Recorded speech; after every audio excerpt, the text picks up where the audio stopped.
If you've ever tried learning a new language, you probably know the feeling, right? Oh, definitely. You're just staring at these verb conjugation tables, things you feel like you're never going to actually use. Or endless flashcards. Yeah, flashcard number 400, and it just feels like you're trying to, I don't know, brute force your way through a brick wall with your forehead. It's painful and honestly, often not that effective in the long run. Exactly. It's Oh, yeah. frustrating. But what if? What if that frustration isn't really about you? Like, not about your intelligence or lack of willpower. What if the standard way we're often taught, the rote memorization, the endless grammar drills, what if that's just not the best path? That's what we're digging into today. Is there maybe a shortcut, a way to internalize a language more automatically? Kind of like how a kid picks up their first language. Yeah, moving beyond just knowing the rules on paper to actually feeling the language, having that natural sense of what sounds right. That's precisely the heart of this deep dive. We're really tackling that myth that getting fluent has to be miserable. So, our mission today. We're exploring second language acquisition theory, SLA theory, and looking at methods from polyglots, memory science, to really show why getting massive amounts of input, specifically through extensive and crucially enjoyable reading, is maybe the biggest engine for language growth. Right, we're diving into sources arguing that the most effective way kind of bypasses all that conscious memorization. It focuses instead on volume and, well, pleasure. Yeah, and the key insight we want to preview right off the bat is this. You acquire language when you focus on the message. Not the grammar rules. Not the form of the sentence itself, no. Yeah. You're just trying to understand what's being said or written. And if you want to speed that whole process up, reading material that's like perfectly tuned to your level and that you actually find fascinating. That it's your secret weapon. That's your most powerful weapon, exactly. So let's unpack how this works. Okay, so first things first. When we talk about getting good at language, our sources stress there are two really distinct ways adults develop competence. Acquisition versus learning. Acquisition versus learning.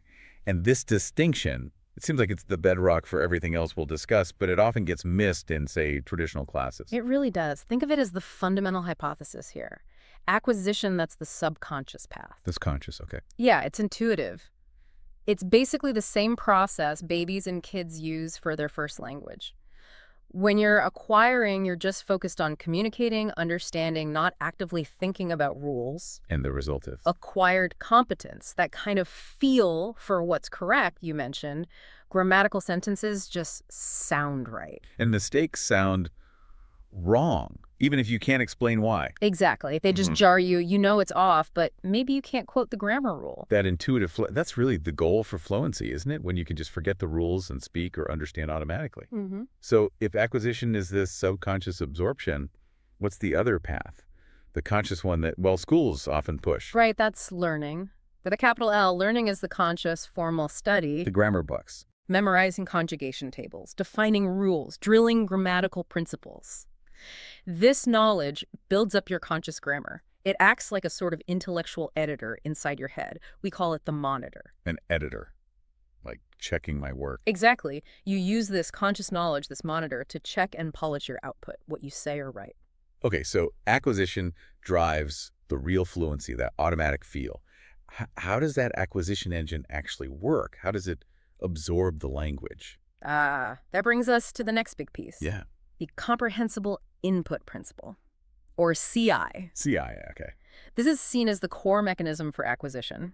The theory basically says we acquire language when we understand input messages that contain structures just a little bit beyond our current level. That's the famous I plus dollar, right? Where I is my current level. That's the one. Right. I is your current competence, and the input needs that little extra step, that +1, to nudge you forward.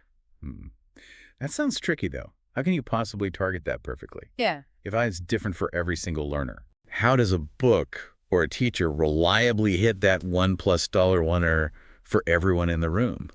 It sounds like you need a super rigid syllabus teaching one specific grammar point each day.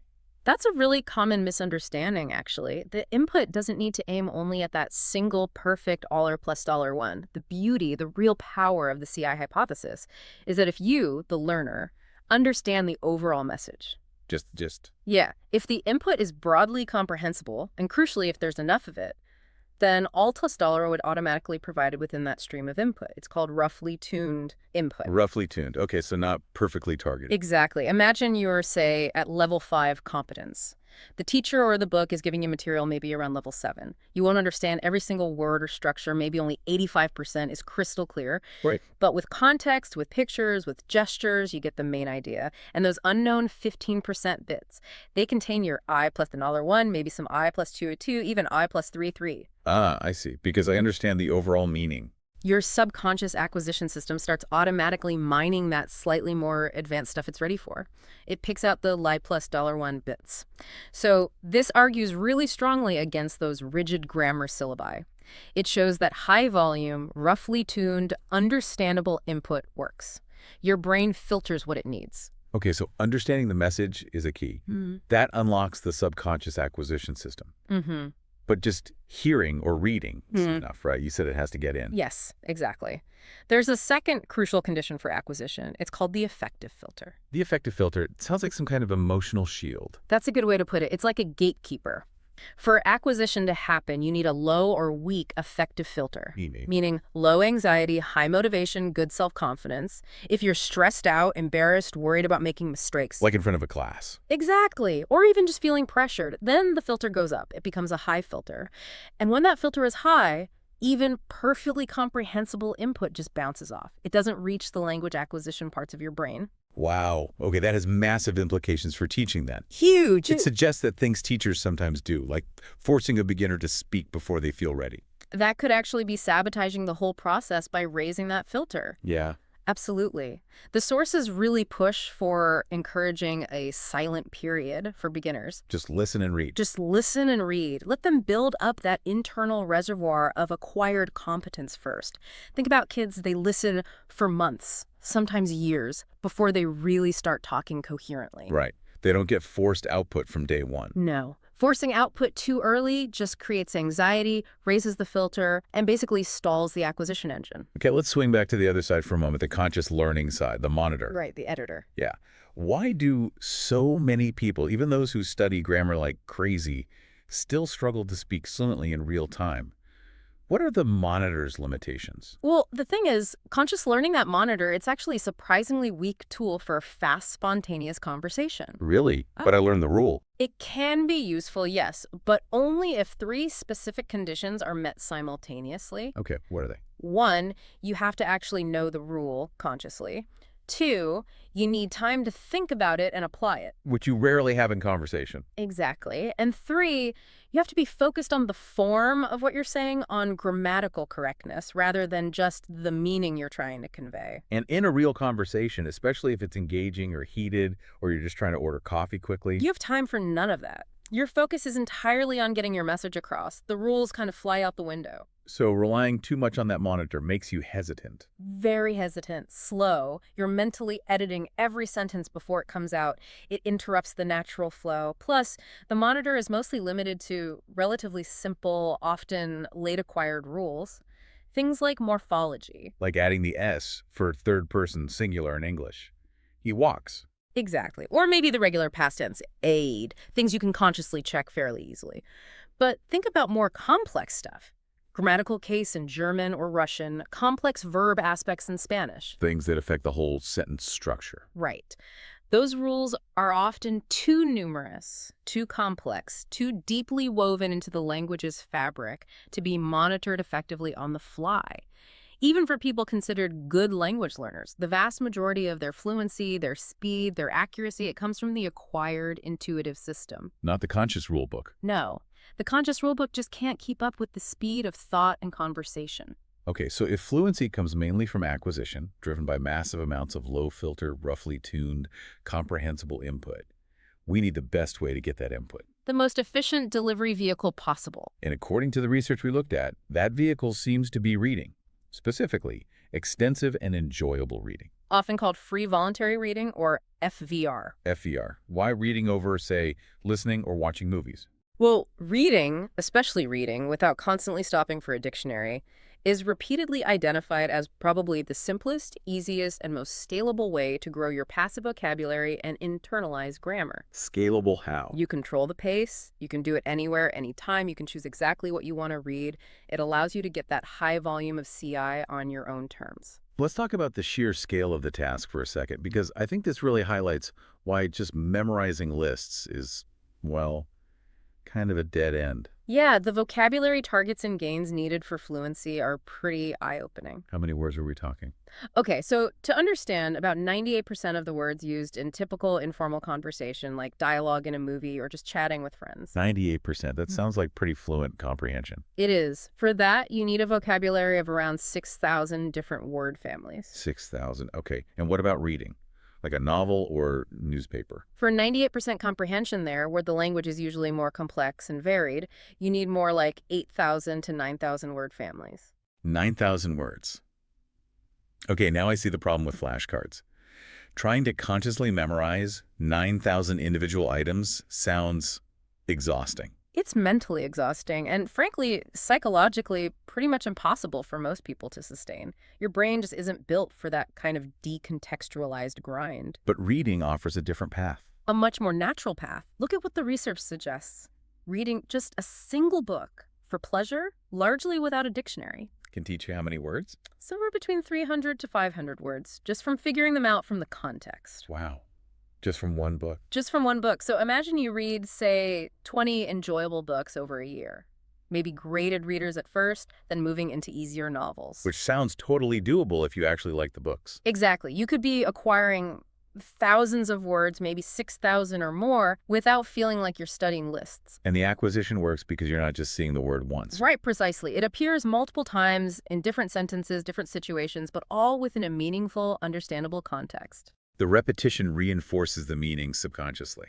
It's the cumulative effect. Your brain isn't consciously trying to memorize the word itself. It's trying to understand the story, the message, and the meaning of the new words gets kind of dragged along, absorbed as part of that comprehension process. Okay, but this all hinges on finding material that is genuinely comprehensible, as you said, not frustrating. Yes. I definitely remember trying to read like a native level novel way too early in Spanish. I was looking up words every other sentence. It was miserable. That's exactly where the effective filter spikes sky high. Right. So you give up. You give up and you learn nothing. So we need to be really clear about defining the right level for reading. What is that sweet spot? Extensive reading, FER, must use material that lets you stay focused on the meaning, not constantly wrestling with unknown vocabulary.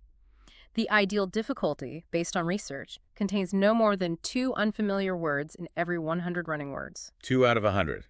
So maybe one word you don't know or can't easily guess every 5 lines or so? That's about right. If you find yourself needing the dictionary more often than that, you've shifted out of FER mode. You're back to studying. You're back to conscious study, your frustration is rising, your filter is going up, and acquisition is shutting down. So for beginners or intermediate learners, how do they find material that easy? Native novels seem too hard. That's where graded readers are absolutely essential. Books written specifically for learners. Exactly. They use a carefully controlled vocabulary tailored to different levels like A1, A2, B1, B2. They let you read whole stories, engaging narratives, but with language you can actually handle. So you build up that core vocabulary and confidence first. You build that critical mass of words and structures needed before you can comfortably tackle authentic native level material like newspapers or regular novels. Okay, so find your level. Maybe start with graded readers.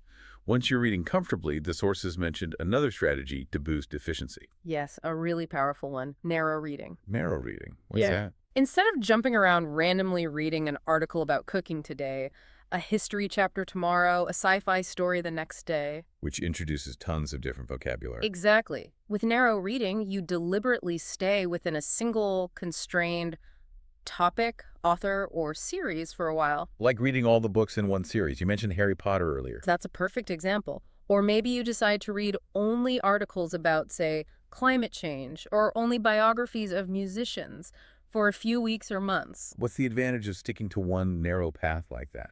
It's a remarkable efficiency hack.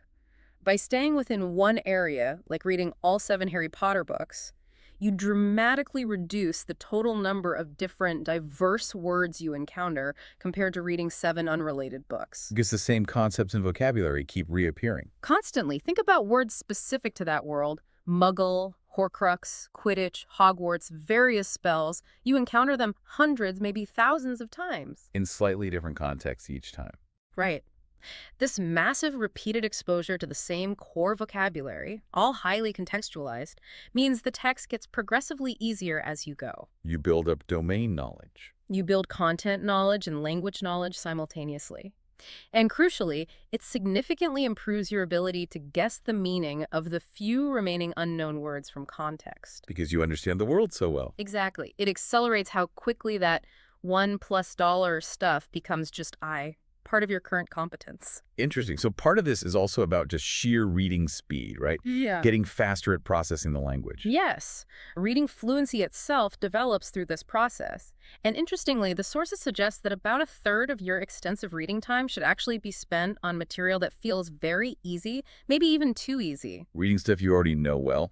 It's not primarily about learning new words at that point. It's about building processing speed. Doing speed drills for your brain. Reading very easy, familiar stuff rapidly helps automate the recognition of common words and structures. It integrates those acquired grammatical patterns more deeply, making your overall comprehension faster and more effortless. So FVR is like the foundation for everything.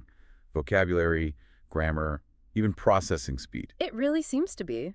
And the benefits even spill over into other skills like writing and spelling. How does reading help my spelling? There's a strong link. When you read a lot for pleasure, you're constantly seeing words spelled correctly, seeing correct punctuation, seeing how sentences are properly structured. It just sinks in. It gets internalized subconsciously. You develop a feel for correct spelling and grammar without necessarily ever studying the explicit rules.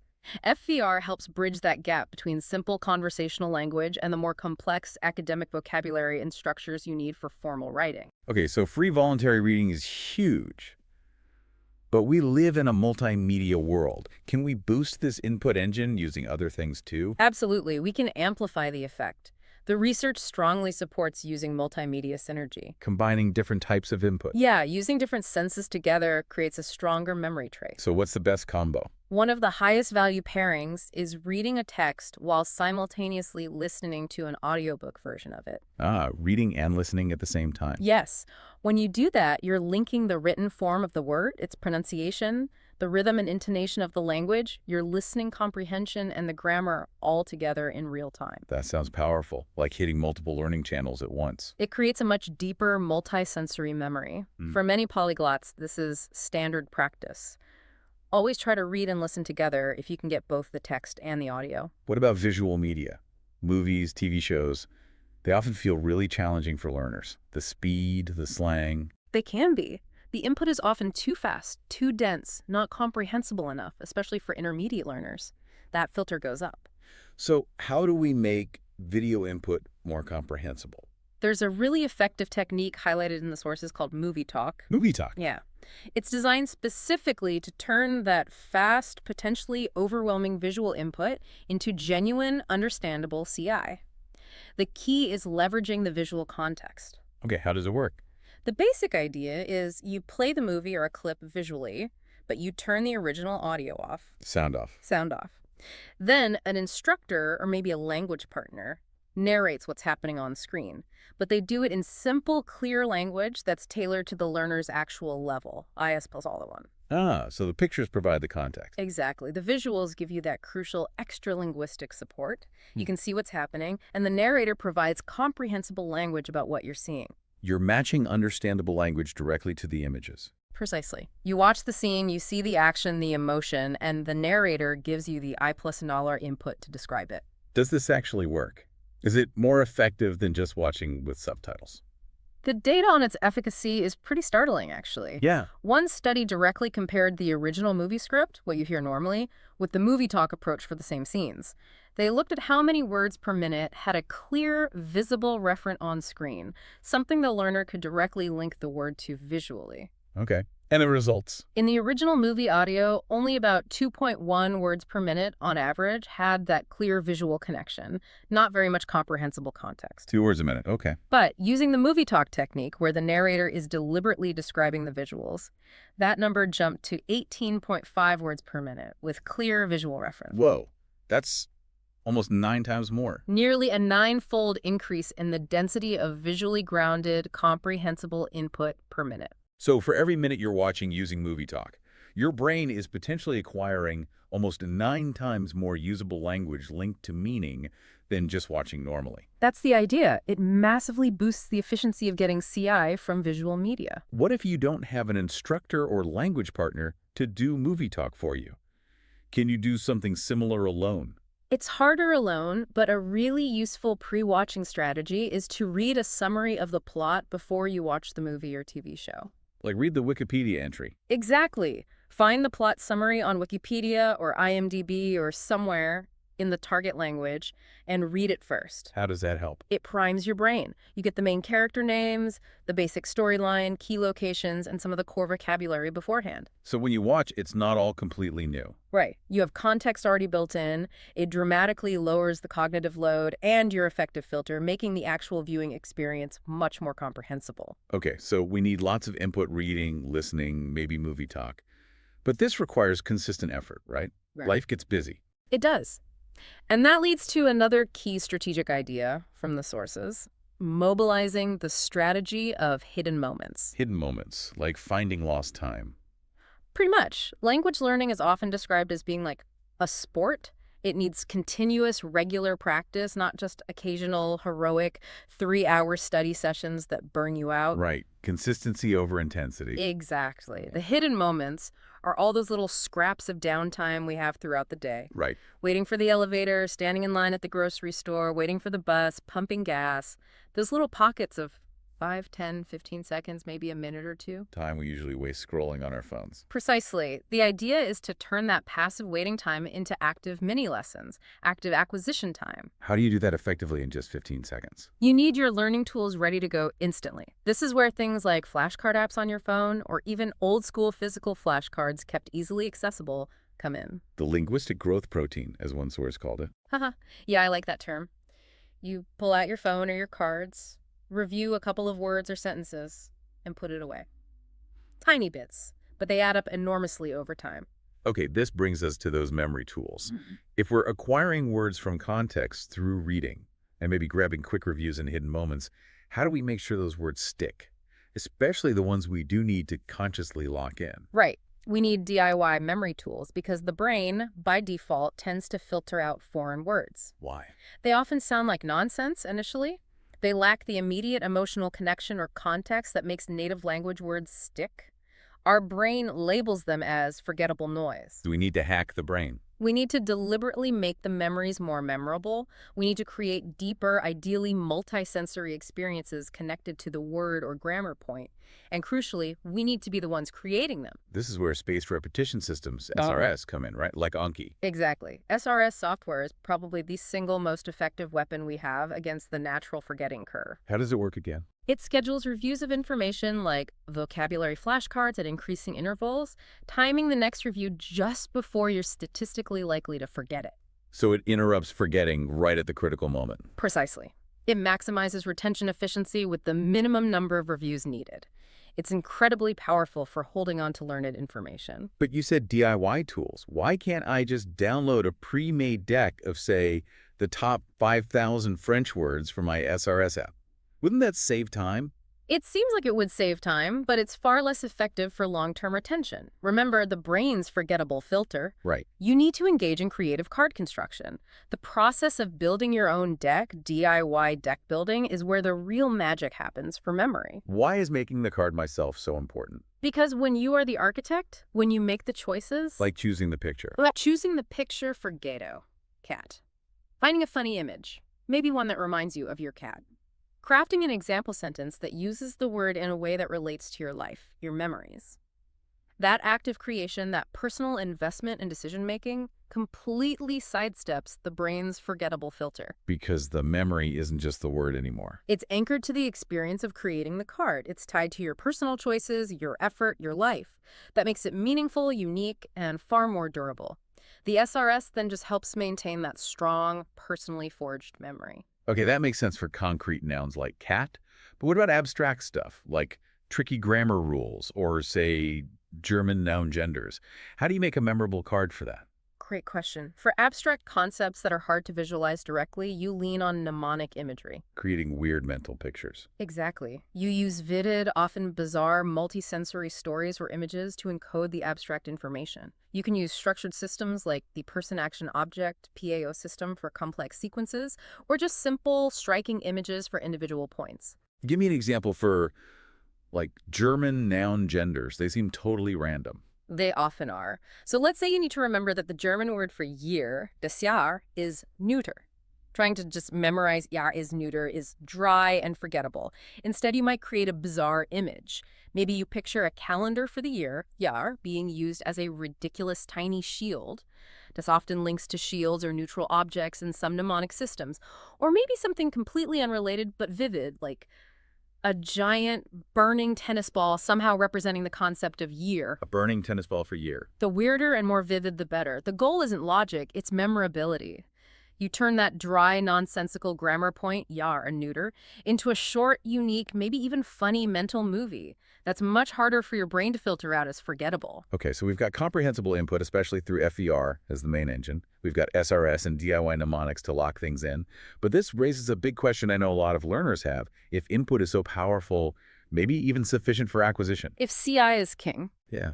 Why do we sometimes see people who live in a country for years, totally immersed in input, but they still struggle to speak fluently or accurately? Does output speaking and writing matter at all?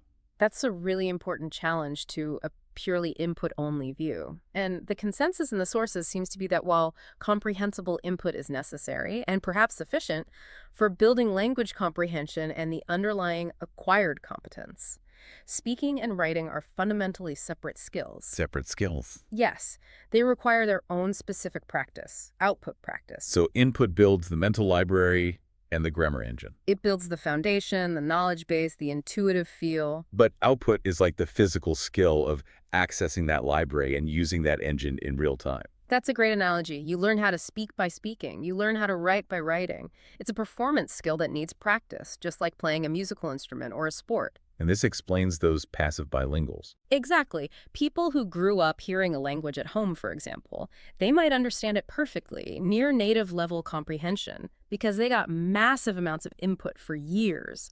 But if they rarely spoke it themselves, they might really struggle to produce coherent, fluent sentences when they try. They have the knowledge, but they haven't practiced the skill of retrieving and assembling it quickly under pressure. So if you want speaking fluency, you actually have to practice speaking. You have to practice the output skill itself. Input alone won't automatically make you a fluent speaker. Okay, but surely speaking must help the acquisition process somehow. It feels like when I try to say something and I stumble, I realize what I don't know. It absolutely helps, but perhaps indirectly. The most critical role of practicing output, especially conversation, is its indirect benefit for eliciting more input. How does that work? When you try to speak, your very attempts, even your mistakes, act as signals to your conversation partner. Signals about what I need. Exactly. Your struggles prompt them to provide you with more and often better comprehensible input. They might ask clarifying questions. They might rephrase what you said using correct grammar. They might slow down or use simpler language. They might offer the very word you were searching for.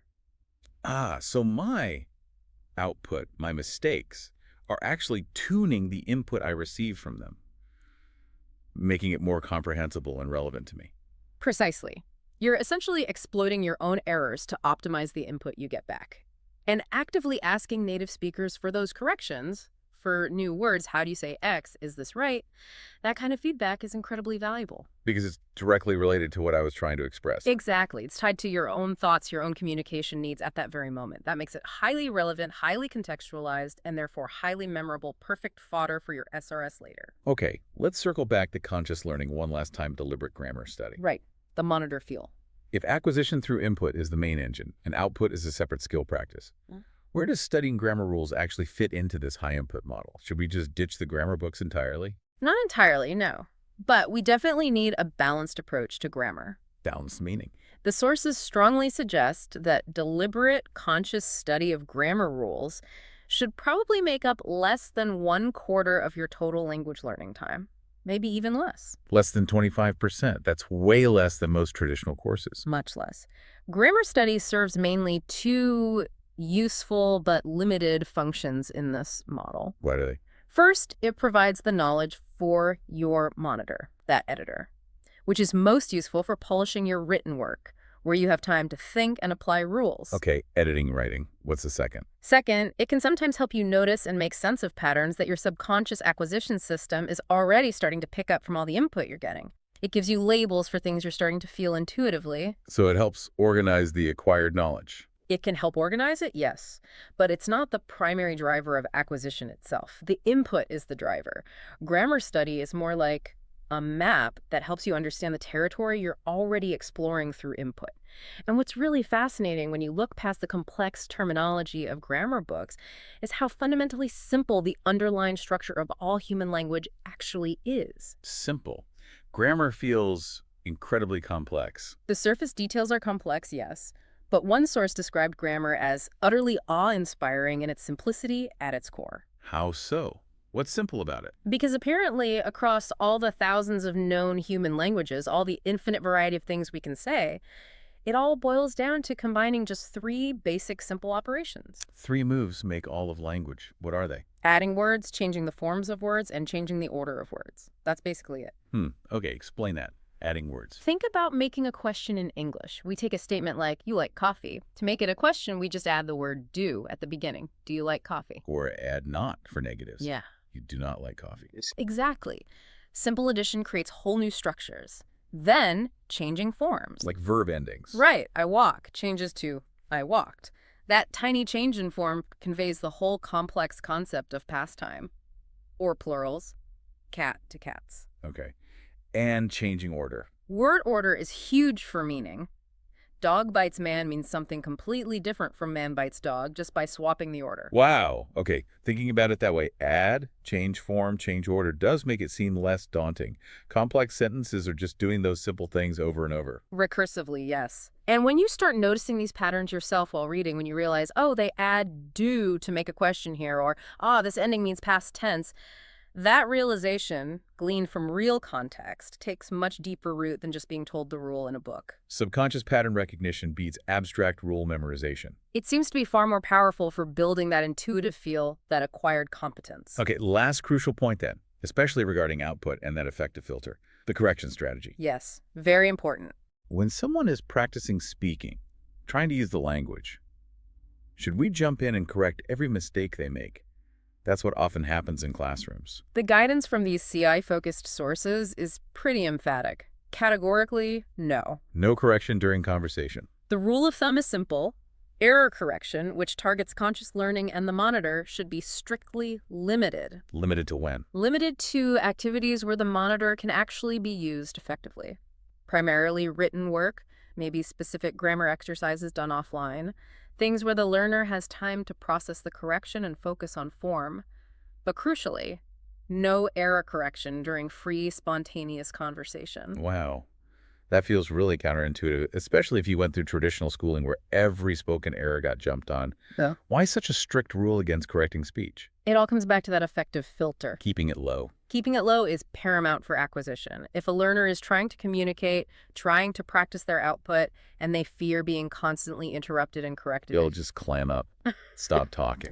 Exactly. Their anxiety will spike, the filter shoots up, and they'll block not only future output attempts, but also the incoming comprehensible input you're trying to provide in the conversation. So in conversation, prioritize communication over perfection. Prioritize meaning, prioritize flow, prioritize keeping that filter down so acquisition can happen.